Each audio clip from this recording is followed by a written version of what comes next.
জাতীয় পার্টির চেয়ারম্যান হিসেবে জিএম কাদেরের কে নমিনি করা এবং ওনার গঠনতন্ত্রের বাইরে, দ্যাট মিন্স জাতীয় পার্টির গঠনতন্ত্রের বাইরে বিভিন্ন স্টেপ নেওয়ার চ্যালেঞ্জ করে ওনাদের একজন ফর্মার প্রেসিডিয়াম সদস্য এবং রওশন এরশাদ সহ একটা মামলা দায়ের করেন। সেই মামলায় জিএম কাদের যেন চেয়ারম্যান হিসেবে কাজ না করতে পারে এই মর্মে একটা ইনজাংশন অনারেবল অ্যাপেলেট ডিভিশন পর্যন্ত একসময় বহাল করা হয়।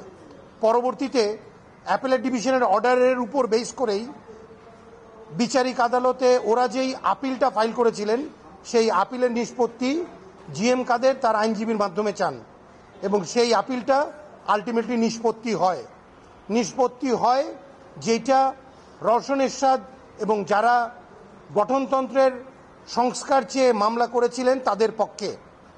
সেই মামলায় আমরা অনারেবল অ্যাপেলেট ডিভিশনে আবার আপিল করি।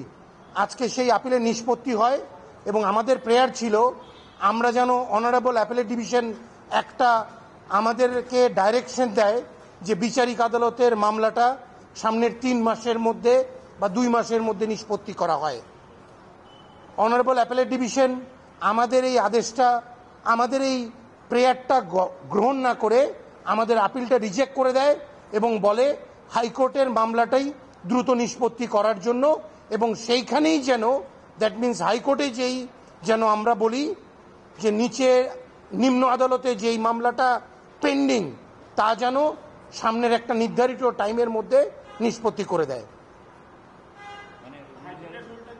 হাইকোর্টের রুল না আপিল, ওনারা আপিল করেন হাইকোর্টে, সেই আপিলটা এখনো পেন্ডিং আছে, সেইটাকে নিষ্পত্তি করার একটা আদেশ অনারেবল অ্যাপেলেট ডিভিশন আজকে দেয়।